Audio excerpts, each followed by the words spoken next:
Phone. अगर आपका शौक़ भी है सबसे अच्छी इंग्लिश बोलना, तो हम आपके लिए लाए हैं बीमारियों के नाम। लाजमी सीखिए यूं ही बआसानी उर्दू से इंग्लिश सीखने के लिए हमारे चैनल इब्राहिम टीवी को सब्सक्राइब कर लीजिए और बेल नोटिफिकेशन के बटन को भी प्रेस कीजिए ताकि आपको हमारी मज़ीद वीडियोस की नोटिफिकेशन मिल जाए।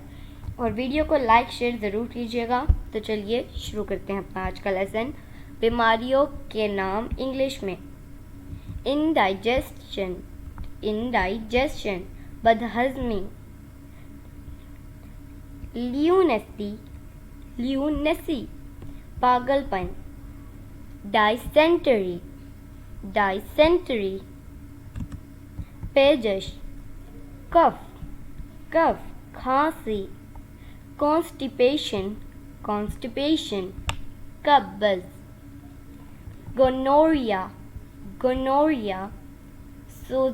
सोज़ाक, एस्थमा दमा, बेल्चिंग डकार लेना, एनीमिया खून की कमी, पुरगेटिव जलाब, इन्फ्लुएंजा ज़ुकाम,